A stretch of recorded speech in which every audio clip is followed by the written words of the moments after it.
إن الحمد لله نحمده ونستعينه ونستغفره ونؤمن به ونتوكل عليه ونعوذ بالله من شرور أنفسنا ومن سيئات أعمالنا من يهده الله فلا مضل له ومن يضلله فلا هادي له ونشهد أن لا إله إلا الله وحده لا شريك له ونشهد أن سيدنا وسندنا وشفيعنا وحبيبنا وأولانا ومولانا محمدا عبده ورسوله صلى الله تعالى عليه وعلى آله وأصحابه وبارك وسلم. أما بعد فأعوذ بالله من الشيطان الرجيم. بسم الله الرحمن الرحيم. وما من دابة في الأرض إلا على الله رزقها ويعلم مستقرها ومستودعها كل في كتاب مبين. وهو الذي خلق السماوات والأرض في 6 أيام وكان عرشه على الماء ليبلوكم أيكم أحسن عملا. صدقت يا رب العالمين.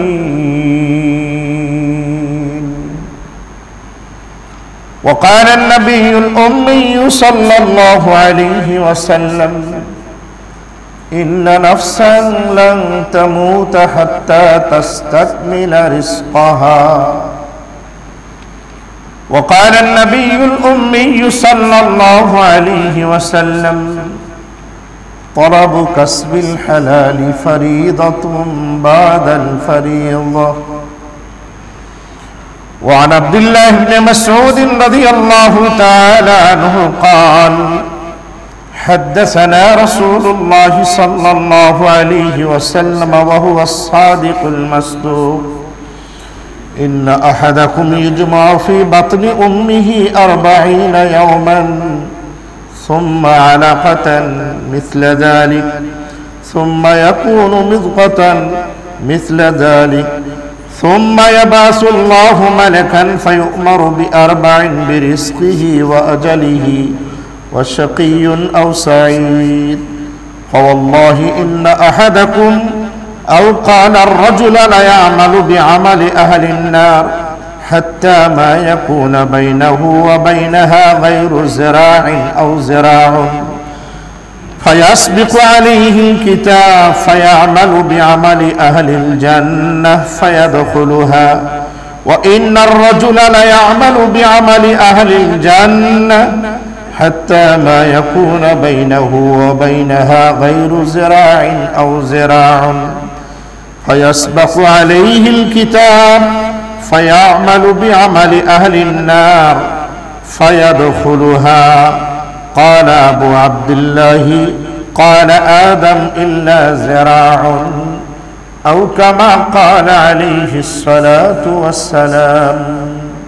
صدق رسولك النبي الأمي الكريم، ونحن على ذلك لمن الشاهدين والشاكرين والذاكرين، والحمد لله رب العالمين.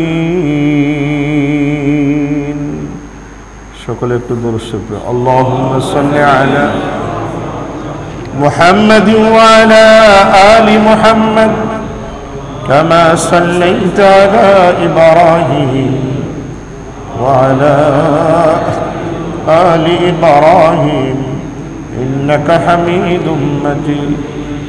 اللهم بارك على محمد وعلى آل محمد كما باركت على إبراهيم وعلى آل إبراهيم إنك حميد مجيد। عزيز محترم ومكرم অধ্যকার জুমা আগত সম্মানিত মুসল্লিয়ানে کرام, আল্লাহ জাল্লা জালালুহু ওয়া আম্মা নওয়ালুহু তার আলিশান দরবারে লাখো কোটি শুকরিয়া যে মহান আল্লাহ তাআলা আপনাকে এবং আমাকে শারীরিকভাবে সুস্থ রেখে অধ্যকার জুমায় জুমার নামাজের উদ্দেশ্যে আল্লাহ পাকের ঘর মসজিদে আসার মতো সুযোগ করে দিলেন। সেই মহান মালিকের সেই দরবারে কৃতজ্ঞতা আদায়ের লক্ষ্যে আল্লাহ পাকের দেওয়া কণ্ঠে উঁচু আওয়াজে মহাব্বতে দিল থেকে কৃতজ্ঞতা আদায় করছি। সকলে পড়েনি আলহামদুলিল্লাহ। অসংখ্য অগণিত দরুদ ও সালাম বর্ষিত হোক সৈয়দুল মুরসালিন ইমামুন নবিয়্যিন হাবিবে কিবরিয়া আশরাফুল আম্বিয়া, শেষ নবী, শ্রেষ্ঠ নবী, বিশ্ব নবী, কুল কায়নাতের জন্য তিনি নবী, মহানবী মুহাম্মদুর রাসূলুল্লাহ সাল্লাল্লাহু আলাইহি ওয়াসাল্লামের প্রতি। মুহতারাম উপস্থিতি, আমি আপনাদের খেদমতে সূরাতুল হুদ এই সূরার 6 নম্বর আয়াত এবং 7 নম্বর আয়াতের কিছু অংশ তেলাওয়াত করেছি এবং আপনাদের সামনে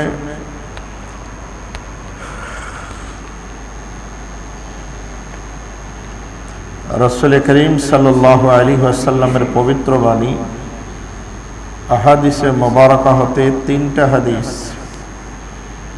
আমি আপনাদের খেদমতে পেশ করেছি। আল্লাহ তাআলা চাইলে জুমার নামাজের আগ মুহূর্তে সংক্ষিপ্ত কথা বলার চেষ্টা করব। আল্লাহ পাক আমলের নিয়তে দিলের কানে শ্রবণ করবার তৌফিক আমাদের সকলকে দান করুন। আলোচনা তো অনেকেই করে, অনেক হয়, অনেক আমরা শুনি, তাই না? আলোচনা কম হয় না। এখন মাহফিলগুলো না হলেও বড় সম্মেলন, কোনো কনফারেন্স, ওয়াজ মাহফিল সবই বন্ধ। তারপরে প্রত্যেক জুমাতে আমরা যারা ইমামদের কাছ থেকে বিষয়ভিত্তিক আলোচনা শুনি, কম আলোচনা হয় না এবং কম আমরা শুনি না। আমার তো মনে হয় কোনো বিষয়ে বাদ পড়ে না, সব বিষয়ে আলোচনা হয়। প্রত্যেক জুমাতে আমরা যারা আসি প্রায় 50 মিনিট 55 মিনিট আলোচনা হয়। সেখান থেকে যদি সাপ্তাহিক একটা ডোজ, একটা কথা আমরা নিয়ে যেতে পারি, তাহলে বৎসরে 50 থেকে 52টা জুমা হয়, 2টা ঈদ হয়। তো এক বছরে যদি 52-54টা কথা আমরা গ্রহণ করি, 10 বছরে দেখা যাবে আমার জীবনটা কমপ্লিট হয়ে যাবে। আমাদের মূল একটা সমস্যা হলো, আমরা যারা আলোচনা করি, আমরা বিষয়ভিত্তিক আলোচনা করি, আলোচনাটা যেন চমৎকার হয় এই জন্য আমরা চেষ্টা করি, আমলের নিয়ত আমরা বলি না, যার কারণে এর প্রভাবটা শ্রোতাদের উপরে পড়ে না। 1 নম্বর সমস্যা হচ্ছে আলোচকের, 2 নম্বর হচ্ছে যারা আলোচনা শোনার জন্য আসে তাদেরও সমস্যা আছে। কারণ কথা ভালো হবে, শুধু কানে শুনবো, কিন্তু মসজিদের বাহিরে গেলে ওটা মানতে হবে, আর মানলে বিবির সাথে সম্পর্ক ছিন্ন হবে। ওরে বাবা, এটা করা যাবে না। কি বলেন? মসজিদ থেকে বাইরে হলে শাটার খুলে আর দোকানদারি করা যাচ্ছে না, কাজে এটা মসজিদ পর্যন্ত থাক, শাটার পর্যন্ত নয়। কথা শোনার পরে এমন মনে হয় যেন আজকে থেকে সাচ্চা হয়ে যাবে, কিন্তু এখান থেকে 40 ধাপি দিয়ে যখন মোড় ক্রস করে তখন একজনে বলে, কেমন বললো? হুজুর তো ভালোই বললো, এগুলো মানার দরকার। সবগুলোকে আর মানা সম্ভব? কাজে হুজুরের কাজ হলো বলা, এতগুলো মানা যাবে না, বাস এই এক ডোজ দিয়ে সব প্যাক শেষ করে ফেলছে। এরকম আছে না নেই? এরকমটাই বেশি। আমল যদি হয় অল্প কথাই যথেষ্ট, বেশি দিক নির্দেশনা লাগবে না। ডাক্তার রোগ নির্ণয় করার পরে এই পৃষ্ঠা 8 নম্বর পর্যন্ত লিখলো, তাও শেষ হলো না, ওদিকে আরো 4টে দিন, মোট 12টা।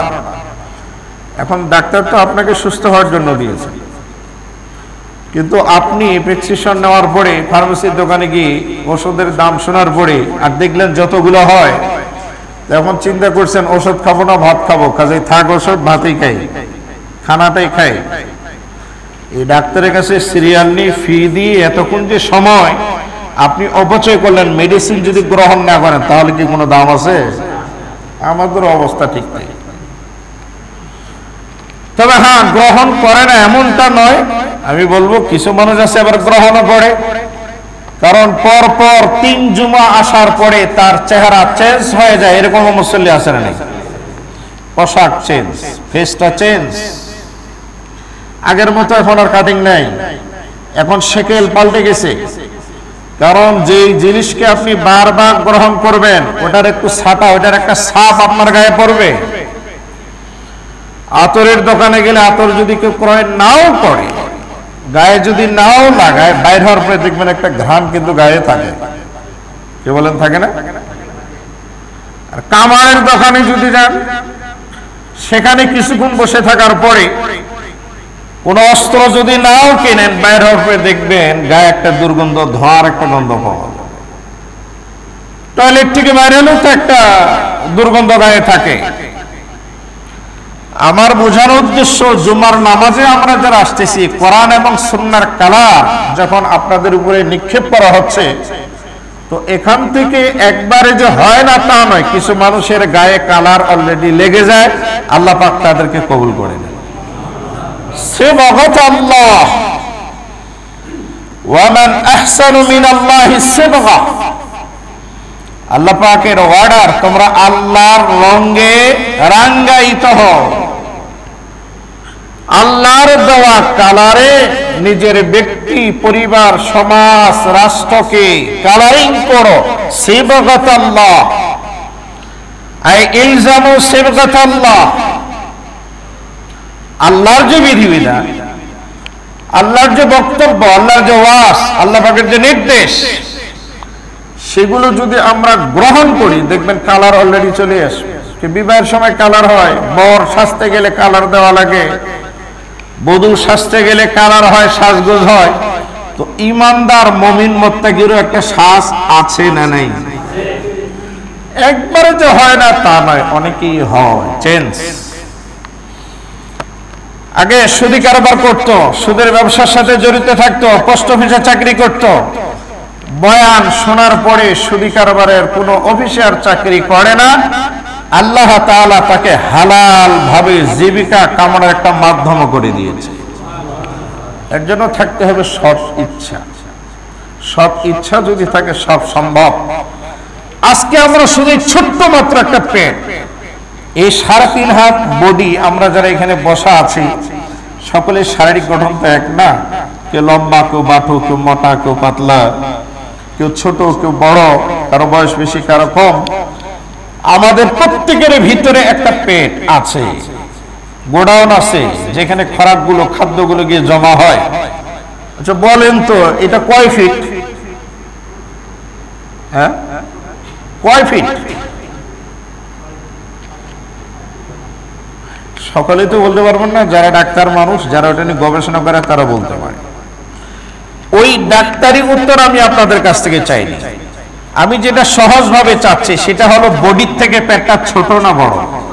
বাস, এটা হলো জিস্ট কথা। এটা ছোট্ট লাগে কতটুকু? কারো 200 গ্রাম চাল, কারো 300, না হলে 500, না হলে 1 কেজি। 1 কেজি খাওয়া পেটের তো এখানে কোনো মুসল্লি মাশাআল্লাহ নেই। একবারে 200 গ্রাম, 3 বারে 600 গ্রাম, তার মানে সারাদিনে হাফ কেজি চাল হলে যথেষ্ট। এর সাথে সবজি, ডাল, মশলার যা লাগে তাই। তাহলে একদিন, এক সপ্তাহ, এক মাস, এক বছর, আমার 60 বছরে ক্যালকুলেশন করলে কতটুকু চাল লাগবে, কতটুকু ডাল, কতটুকু আদা, কতটুকু রসুন, কতটুকু মরিচ, কতটুকু গোশত, কতটুকু কাঁচা বাজার, পাকা বাজার, সব আমি একদিনে বসে হিসাব করতে পারবো। সবটা যদি হিসাব করা হয় তাহলে বড় গোডাউন লাগবে না, ছোটখাটো একটা ঘর হলেই যথেষ্ট। কিন্তু এই এক মানুষ যে কামাই করে, এটা এক গোডাউনে হয় না, কয়েকটা গোডাউন হওয়ার পরও ভাবতেছে গোডাউন গুলো ছোট হয়ে গেছে, তাই না? তার মানে আমরা যা খাই তার থেকে কামাই করার চিন্তা ভাবনা কম করি না বেশি করি? সকলেই বেশি। ভাবছেন ইমাম সাহেব করে না? না, ইমাম সাহেব করে। কারণ আমি তো আমাকে সহ বলতেছি, আমি তো আপনাদের ওয়াজ করতেছি না, আমি ওয়াজ করতেছি আমাকে, আমি ওয়াজ করতেছি আমাকে। আমরা সকলেই যে পরিমাণে মেহনত করি শুধুমাত্র এই ছোট্ট একটা পেট, ছোট্ট একটা গোডাউন, এই হাউস, এই ট্যাঙ্কিটাকে পুরা করবার জন্য, এটার জন্য ন্যায় অন্যায়, হালাল হারাম, নিজ পর কোনো কিছু আমরা তাকাই না। এরকম মানুষ আছে না নাই? আবার হ্যাঁ, সমাজে কিছু মানুষ আছে যার শুরু থেকেই একবারে আজম বিল জজম, হালাল ছাড়া হারাম কামাবো না, হালাল ছাড়া কোনো হারাম খাদ্য গেজা এই দেহে দিব না, এরকমও পাক্কা মুমিন আছে না নাই? পরিমাণে কম না বেশি? কম, কালিল, একবারে কম। আমাদের বেশিরভাগ এরকম হলো, আমি যা খাবো আমি তো শুধু আমার চিন্তা করি না, আমি আমার স্ত্রী, আমার ছেলে, আমার মেয়ে, আমি মারা যাওয়ার পরে আমার ছেলে মেয়ে যেন কারো কাছে হাত না পাতে, কারো দুয়ারে না যায়, সেই চিন্তা ভাবনা করে কামানো শুরু।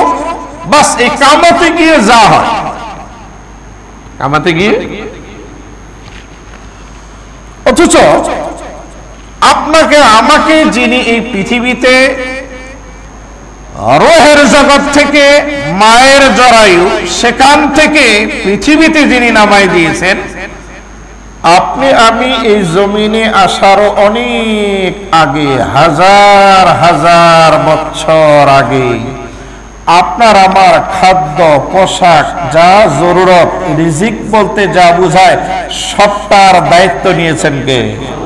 জোরে বলতে হবে, আওয়াজ করে বলতে হবে। এদিকে আমার কথা মনে করছেন এটা হুজুর জোর করে বাইর করে নেন। সূরা হুদ 6 নম্বর আয়াত, 12 নম্বর পৃষ্ঠার একবারে প্রথম পৃষ্ঠা, 12 নম্বর পাড়ার একবারে প্রথম পৃষ্ঠা যে আয়াত আমি আপনাদের সামনে তেলাওয়াত করছি। আল্লাহ কি বলে? বিসমিল্লাহির রহমানির রহিম, ওয়ামা মিন দাব্বাতিন ফিল আরদি ইল্লা আলাল্লাহি রিজকুহা ওয়া ইয়ালামু মুস্তাকাররাহা ওয়া মুস্তাওদাহা কুল্লুন ফি কিতাবিম মুবিন।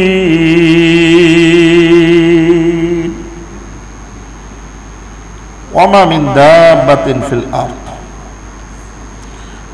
জমিনে বিচরণকারী কেউ নাই, ইল্লা তবে হ্যাঁ, আলাল্লাহি আল্লাহর উপরে দায়িত্ব ন্যস্ত, রিজকুহা তার রিজিকের। সুবহানাল্লাহ। আরবি গ্রামারে যেভাবে সাজানো আছে সেইভাবে অর্থটা করা। ভাব অর্থ হবে ওমা মিন দাব্বাতিন ফিল আরদ ইল্লা আলাল্লাহি রিজকুহা, ভূপৃষ্ঠে যত প্রাণী বিচরণ করে সবগুলো রিজিকের দায়িত্ব একমাত্র আল্লাহ সুবহানাহু ওয়া তাআলার উপরেই। আল্লাহ তাআলা এর দায়িত্ব নিয়েছেন। শুধু রিজিক না, আল্লাহ বলেন ওয়া ইয়ালামু মুস্তাকাররাহা, তিনি জানেন তারা কোথায় থাকেন, ওয়া মুস্তাওদাহা, তিনি জানেন তারা কোথায় সমাহিত হয়। কোথায় সমাপিত হয়? কুল্লুন, প্রত্যেকটি লিপিবদ্ধ হয়েছে ফি কিতাবিন মুবিন, সুস্পষ্ট একটি কিতাবে, তার নাম হচ্ছে লৌহে মাহফুজ। সুবহানাল্লাহ। এর প্রত্যেকটা আল্লাহ পাক লিখে ফেলছেন। এবার এই আয়াতের মধ্যে দেখেন একটা শব্দ আছে দাব্বা, অমামিন দাব্বা। দাব্বা শব্দের আবিধানিক অর্থ ভূপৃষ্ঠে যত প্রাণী বিচরণ করে প্রত্যেকটাকে বলা হয় দাব্বা। দাব্বা মা ইয়াদুব্বু আলাল আরদ, জমিনে যারা বিচরণ করে প্রত্যেকেই দাব্বা বলা হয়। মানুষ বিচরণ করে, মানুষও দাব্বা। জীবজন্তু বিচরণ করে, এরাও দাব্বা। পশু পাখি, পশুরা বিচরণ করে, এরাও দাব্বা। পাখি আকাশে উড়লো, এক সময় জীবিকার টানে মাটিতে তাকে নামতে হয়, এটাও দাব্বা। সাপ বিচ্ছু পোকামাকড় জমিনে চলতে হয়, জমিনে থাকতে হয়, এটাও দাব্বা। সাত সমুদ্র, সমুদ্রে অতল গভীরে যে মাছগুলো থাকে, আরো জানা অজানা অন্য অন্য যে সকল প্রাণীকুল থাকে, এরাও দাব্বা। কারণ সমুদ্রের পানির একবারে সর্বনিচে সেখানেও কিন্তু মাটি। তাহলে বোঝা গেল এই ভূমণ্ডলে যা কিছু প্রাণী আছে সবটাই দাব্বা। সবটাই কি দাব্বা। এক সময় দাব্বা চলতো মনে হয় নওগাঁতে, হ্যাঁ, এর গাড়িগুলোকে দাব্বা বলে না?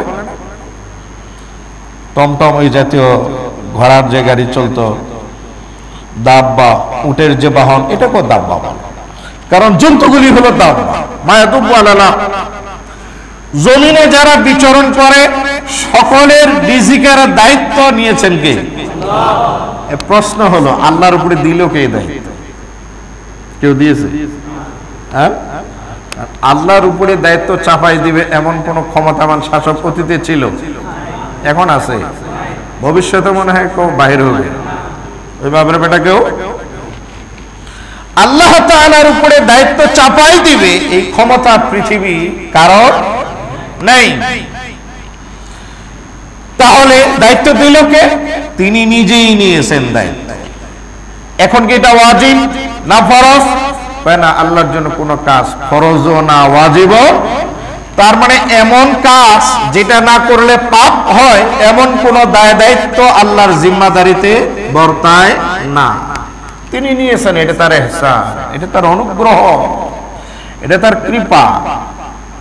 কুরআনুল কারীমের এই আয়াতের তাফসীরে লেখা, ভূপৃষ্ঠে যত প্রাণী বিচরণ করে সবগুলোর রিজিকের দায়িত্ব নিয়েছেন কে? ইল্লা আলাল্লাহ। আলাল্লাহ, আলা শব্দ আছে, আলা মানে উপরে, আর আল্লাহ মানে আল্লাহ। আল্লাহর উপরে রিজকুহা, রিজিক খাদ্য, যা খেলে মানুষের শরীর বাড়ে।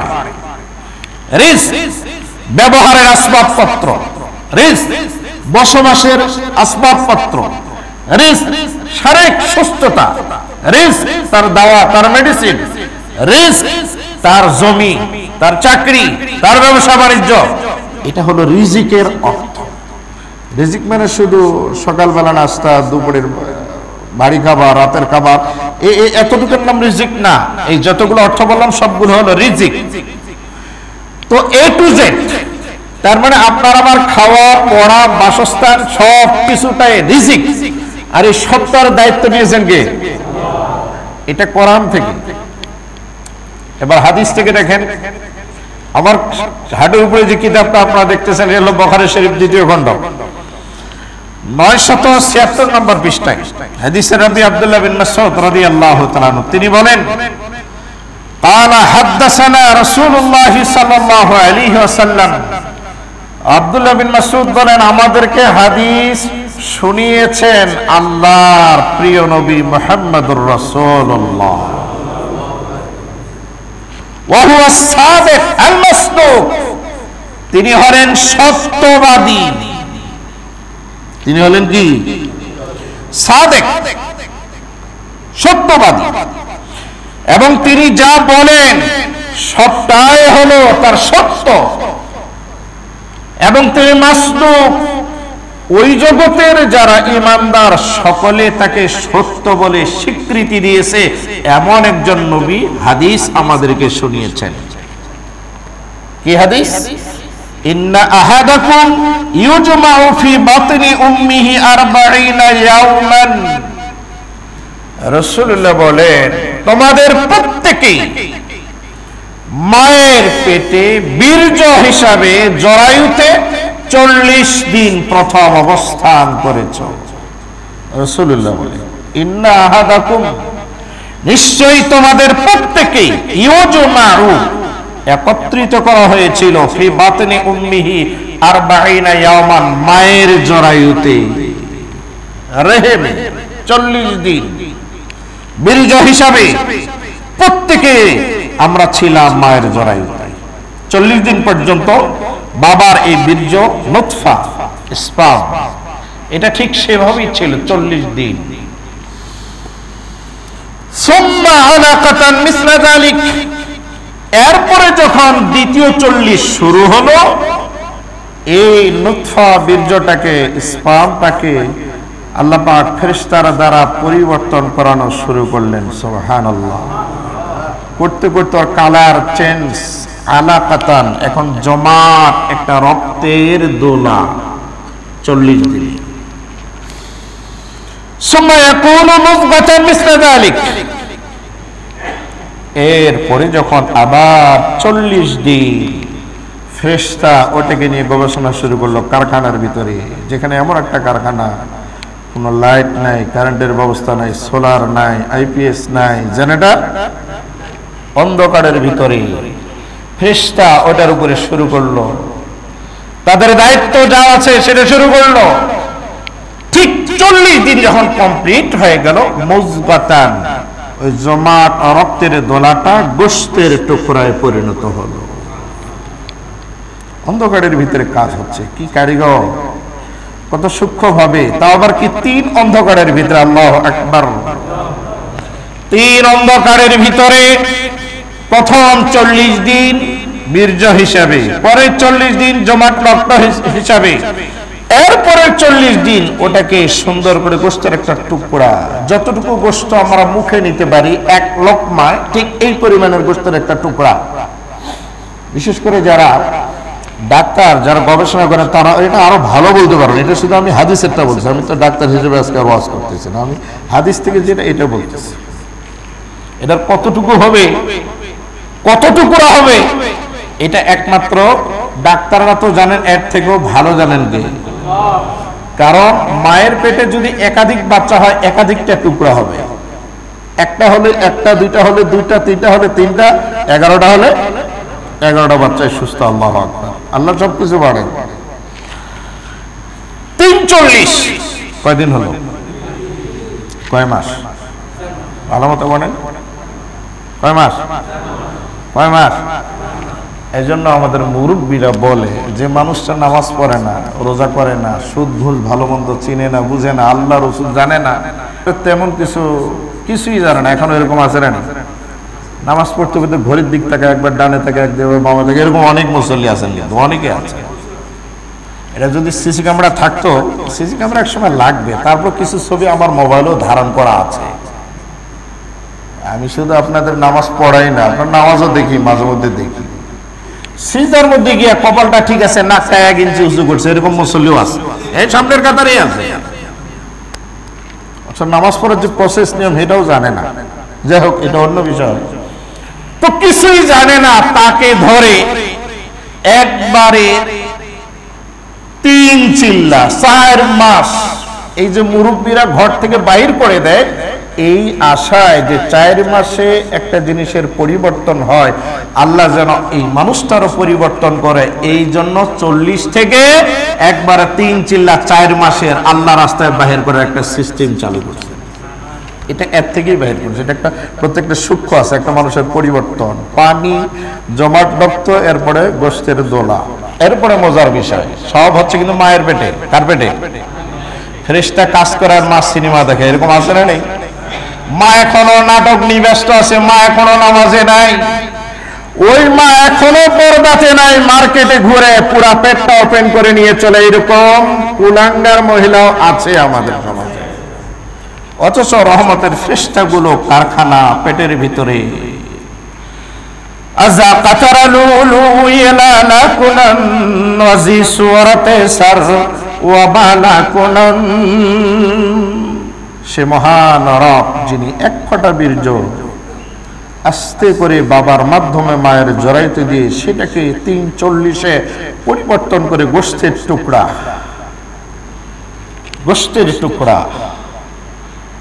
এবার সুম্মা ইয়াবাসুল্লাহু মালাকান, এরপরে আল্লাহ পাক আরেকজন অফিসারকে মায়ের জরাইতে প্রেরণ করেন। সুবহানাল্লাহ।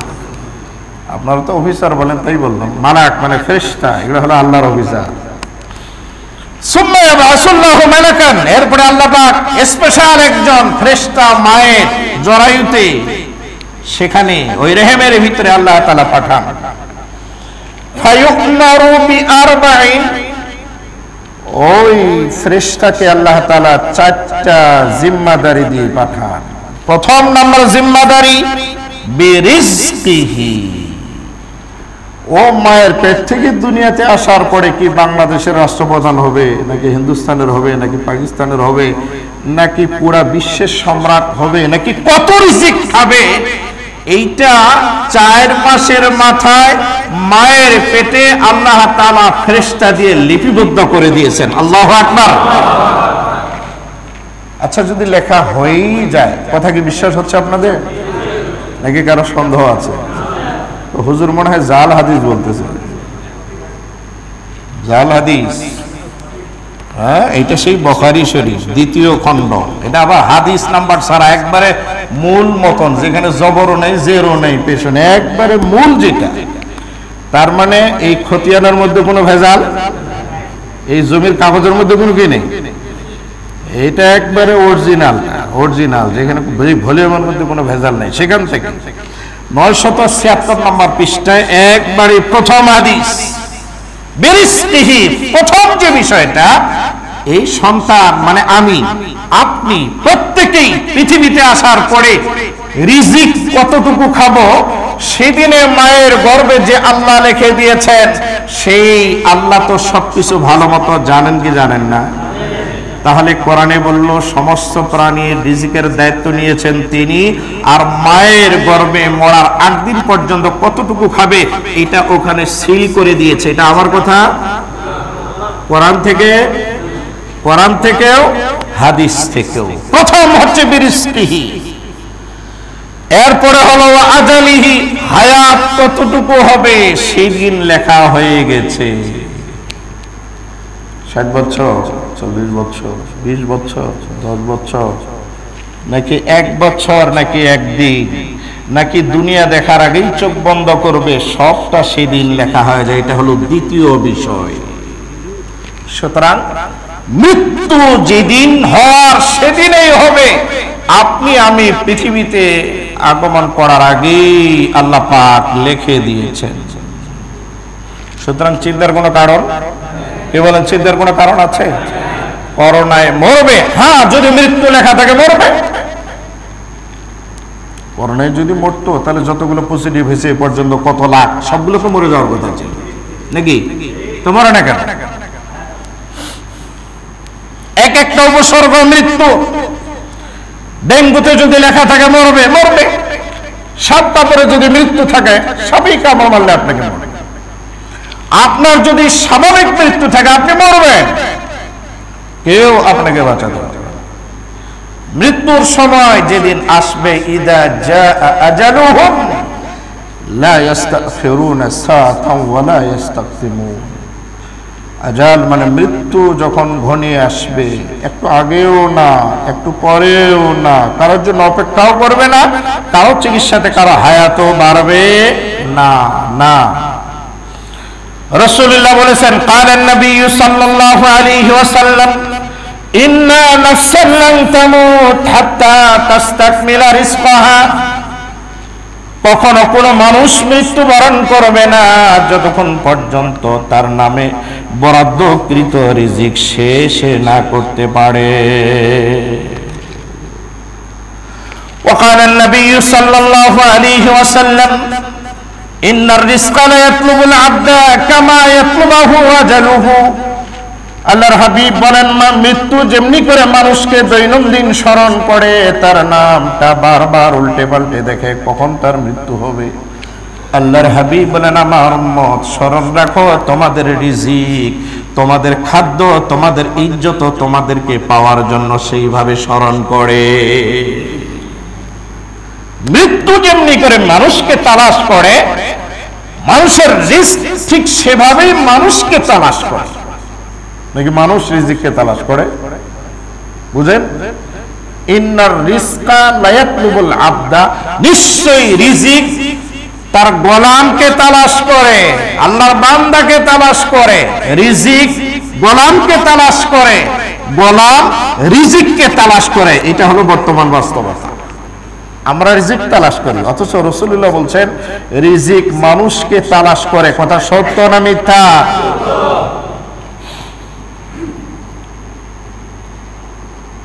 সূরা হুদ 6 নম্বর আয়াত যে জিম্মাদারি আল্লাহ পাক নিয়েছেন, এই আয়াতের তাফসীরে ইমাম কুরতুবী রাহমাতুল্লাহি আলাইহি সুন্দর একটা ঘটনা লিখছেন, যেটা আপনাদের মারুফুল কোরআন বাংলাটা তো আছে, দেখবেন।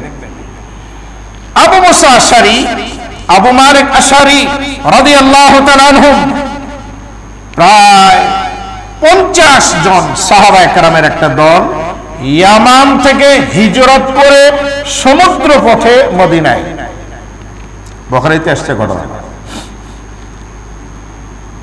ইয়ামান থেকে যখন তারা মদিনায় আসলেন, রাসূলুল্লাহ ইতিমধ্যে মক্কা থেকে হিজরত করে মদিনায় গেছেন।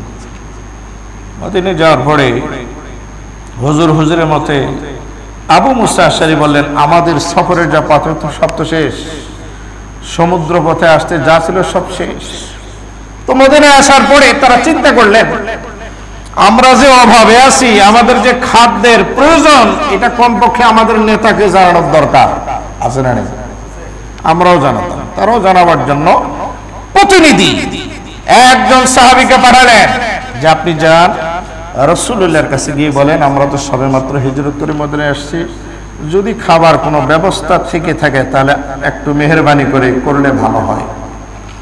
সাহাবী বলেন, খাদ্যের সন্ধানে, রিজিকের সন্ধানে 1 পা 2 পা করে রাসূলুল্লাহর ঘরের আঙ্গিনায় রাসূলুল্লাহ তখন নিজের হুজরা মোবারকে সূরা হুদের এই আয়াত তেলাওয়াত করতেছিলেন, ওমা মিন দাব্বাতিন ফিল আরদি ইল্লা আলাল্লাহি রিজকুহা ওয়া ইয়ালামু মুস্তাকাররাহা ওয়া মুস্তাওদাহা কুল্লুন ফি কিতাবিন মুবিন।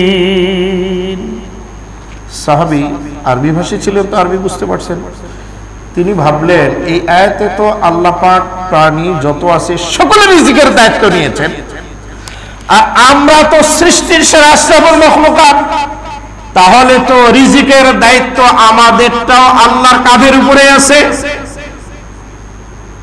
এই চিন্তায় এই আয়াত শুধু শুনছে, আমার মতো ব্যাখ্যা হুজুর করে নাই, রাসূলুল্লাহ শুধু তেলাওয়াত করছে আর উনি শুধু বাহিরের থেকে শুনছে। আমাকে যারা দেখতে পাচ্ছেন না, বারান্দায় বসছেন, দোতলায় বসছেন, এরকম অনেক মুসল্লি আছে, তো রাসূলের তেলাওয়াত শুধু শুনছে, কোনো অনুবাদ শুনেনি, ব্যাখ্যা শুনেনি, নসিহত শুনেনি। সে মনে মনে ভাবছে, আচ্ছা সৃষ্টির সেরা আশরাফুল মাখলুকাত আমরা মানুষ, তারপরে আবার আমরা নবীর সাহাবী, তাহলে তো আমাদের রিজিকের দায়িত্ব কার জিম্মাদারিতে? উনি আর লজ্জায় রাসূলুল্লাহকে কিছু বলেন, রাসূলুল্লাহকে কিছু বলেননি। কিন্তু উনি তো প্রতিনিধি, আসছেন রাসূলের কাছে মেসেজ দিয়ে কিছু খাদ্যের জোগাড়ের জন্য। এখন গিয়ে কি বলবেন? তিনি যখন তার সঙ্গীদের কাছে গেলেন, গিয়ে সর্বপ্রথম বলছেন, আইয়ুহাল হাজিরুন আবশিরু, হে আমার সফর সঙ্গীরা, তোমরা সুসংবাদ নাও, তোমাদের রিজিকের ব্যবস্থা আল্লাহ পাক নিজেই নিয়েছেন। তার এই কথা শুনে সকল সঙ্গীরা ভাবলেন হয়তো রাসূলুল্লাহকে বলছেন, রাসূলুল্লাহ রিজিক খাদ্য পাঠাবার জন্য ওয়াদা করছেন। ঠিক সেই খবর পেয়ে তারা সকলেই চুপচাপ আশাবাদী, খাদ্য আসবে, একটুকু বানানো না, সন্দেহের কোনো কারণ নেই। এই সূরা 6 নম্বর আয়াত মারিফুল কোরআন যদি কারো ঘরে থাকে বাড়িতে গিয়ে আজকে দেখবেন। ঘটনাটা ওখান থেকে আমি বলছি আপনাদের। সাহাবী তো বিশ্বাস ছিল।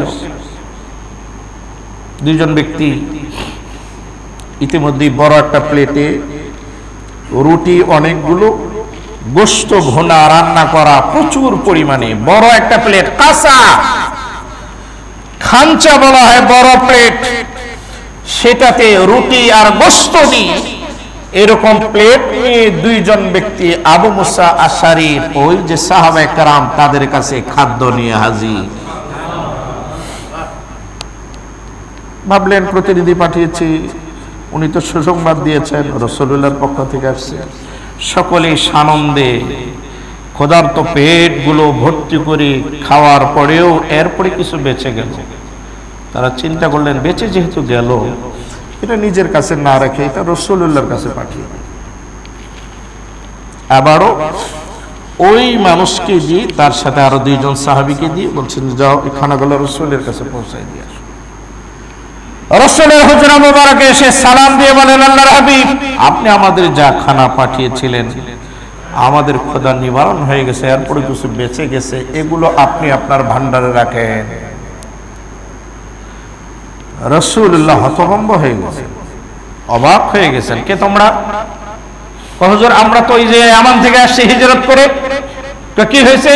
হুজুর এই যে আপনি খানা পাঠিয়েছিলেন সেই খানাটা বেঁচে গেছে, এটা আপনি রেখে দেন। রাসূলুল্লাহ মুস্কি হাসি দিয়ে বললেন, না, আমি তো তোমাদের কাছে খানা পাঠাইনি, আমি তো তোমাদের কাছে খানা পাঠাইনি, তোমাদের খাদ্যের ব্যবস্থা হয়েছে আমার আল্লাহর পক্ষ থেকে। ইমাম কুরতুবী আলাইহির রাহমা এই আয়াতের মাতাহাতে এই ঘটনাটা লিখেছেন।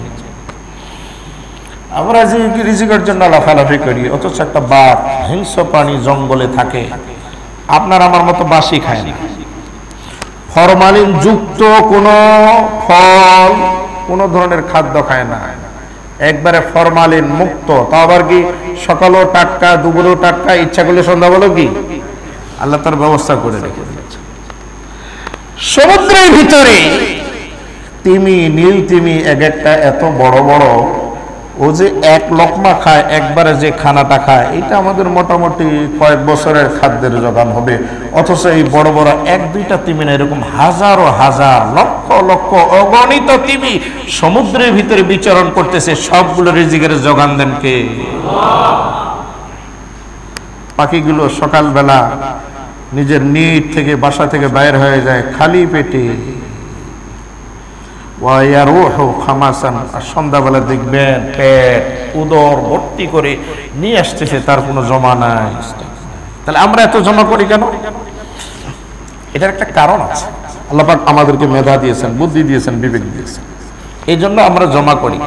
আর আমাদের কামাই করার তাকিদও শরীয়তে দিয়েছে। রাসূলুল্লাহ বলেন, তলাবু কাসবিল হালালি ফারিদাতুন বাদাল ফারিদা, হালাল পন্থায় উপার্জন করাটা ফরজ। বলেন, হালাল পন্থায় উপার্জন করা বাদাল ফারিদা, আল্লাহর ফরজকৃত ইবাদত আদায়ের পরে। আল্লাহর বিধান যে আপনার আমার উপরে আছে, যে ফরজ ইবাদত গুলো, এটা যেমনি করে পালন করা ফরজ, এই ফরজের পরে হালাল ভাবে জীবিকা উপার্জন করা, এটাও কি? এটাও কি? এটাও ফরজ। তার মানে এতক্ষণ ওয়াজে শুনলেন যে হুজুর তো বললো সব তো রিজিকের দায়িত্ব আল্লাহ নিয়েছে, তাহলে বাস আজকে থেকে আর দোকান খুলবো না, চাকরিতে যাব না। ওয়াজের সারাংশ কি এটা? এটা যেন কখনো বুঝবেন না। রিজিকের দায়িত্ব নিয়েছেন তিনি, আবার কিছুটা দায়িত্ব আমাদেরকে দিয়েছেন। হাত দিয়ে বলছেন হাতগুলো একটু নড়াচড়া করো, পা দিয়ে বলছেন একটু চলো, চোখ দিয়ে বলছেন একটু দেখো, কান দিয়ে বলছেন শোনো, দিমাগ দিয়েছেন ভালো মন্দ জাস পাতাল করে, ভেজাল না দিয়ে, ওজনে কম না দিয়ে, ভাইকে না ঠকায়া, প্রতিবেশীকে না ঠকায়া, সোর্স অফ ইনকাম কামাই করার কথাটাও শরীয়তে বলে দেওয়া আছে। হালাল ভাবে কামাই করতে হবে, হারাম ভাবে নয়। আমরা তো আজকে হারামের পরিমাণটাই বেশি।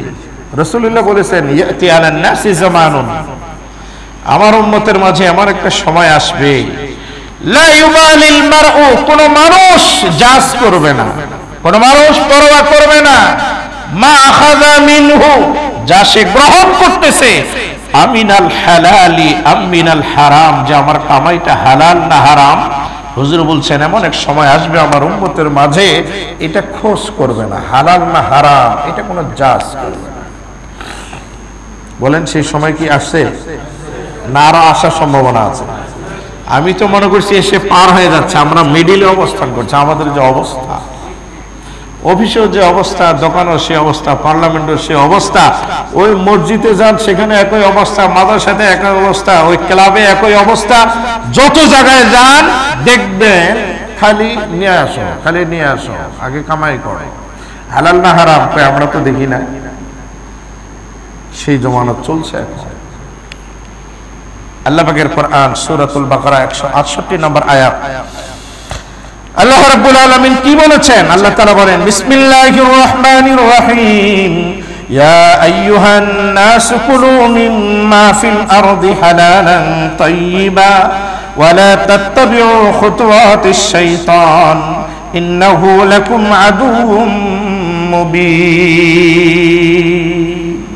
আল্লাহ বলেন ইয়া আইয়ুহান নাস, হে মানব সকল, কুলু মিম্মা ফিল আরদি হালালান তাইয়্যিবা, জমিনে যা আছে সব খাবা না, খাবা যেগুলো হালাল এবং তাইয়্যিব পবিত্র, সেগুলো খাবা।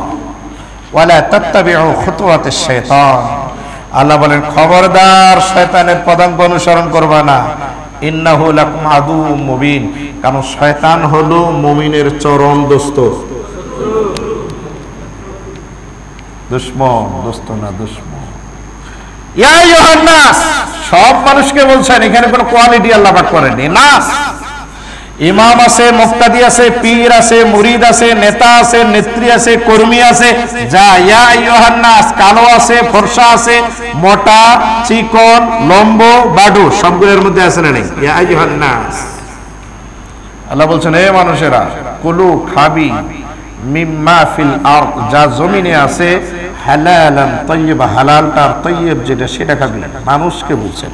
এরপর সাইয়েদনা আবু হুরায়রা রাদিয়াল্লাহু তাআলা বলেন, ওয়া নবী হুরায়রা রাদিয়াল্লাহু তাআলা قال قال رسول الله صلى الله عليه وسلم ان الله طيب لا يقبل الا طيبا وان الله امر المؤمنين بما امر به المرسلين। আল্লাহর হাবিবরা, আমার উম্মতেরা, আল্লাহ হলেন নিজে পবিত্র, তিনি পবিত্র ছাড়া কোনো দান কবুল করেন না। ওয়া ইন্নাল্লাহা আমারাল মুমিনিন বিমা আমারা বিহিল মুরসালিন, আল্লাহ পাক যেমনি করে ইমানদারদেরকে নির্দেশ দিয়েছেন, ঠিক তেমনি করে নবীদেরকেও নির্দেশ দিয়েছেন। ফাকালা ইয়া আইয়ুহার রাসূল কুলু মিনাত তাইয়্যিবাত ওয়া আমালু সালিহাত, আল্লাহ পাক বলেন হে আমার পয়গম্বরগণ, তোমরা নিজে হালাল খাবা এবং ভালো কাজ করবা। وقال الله تعالى يا ايها الذين امنوا كلوا من طيبات ما رزقناكم, ঠিক তেমনি করে আল্লাহ তাআলা মুমিনদেরকে বলেন ও মুমিনেরা, মুমিন যদি হতে চাও হালাল খানা খাবা, হারামটা তোমরা ধরবা না, কারণ হারাম যদি খাও মুমিনের খাতায় নাম থাকবে না।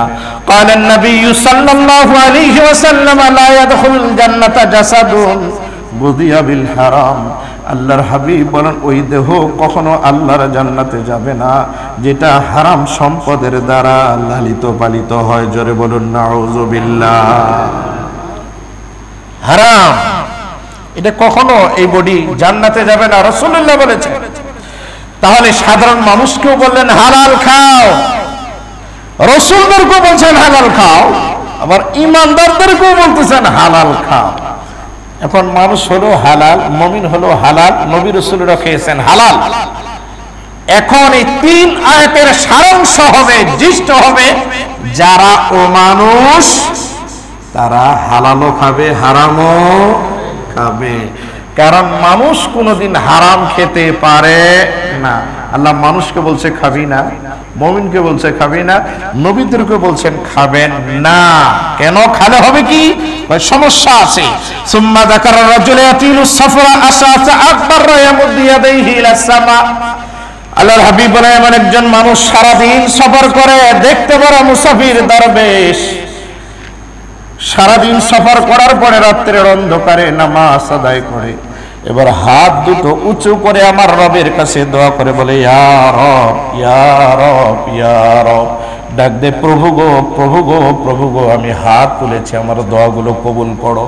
লম্বা মুনাজাত করে, নিজের জন্য করে, পরিবারের জন্য করে, সমাজের জন্য করে, রাষ্ট্রের জন্য করে, পুরা পৃথিবী কুল কায়নাতের জন্য দোয়া করে। কিন্তু তার দোয়া আমার আল্লাহর আরশে আজিম পর্যন্ত নড়াচড়া করে না, তার দোয়া কবুল। আর আমি মানুষের দোয়া আমার আল্লাহর আরশে আজিমে কিভাবে কবুল হতে পারে? এই হারামি মানুষটার দোয়া আল্লাহর কাছে কিভাবে কবুল হতে পারে? হুজুর বলছেন তার দোয়া আল্লাহর কাছে কবুল হচ্ছে না। আজ তো আমাদের সেই অবস্থা, এত যে দোয়া করতেছি দোয়া কবুল হয় না।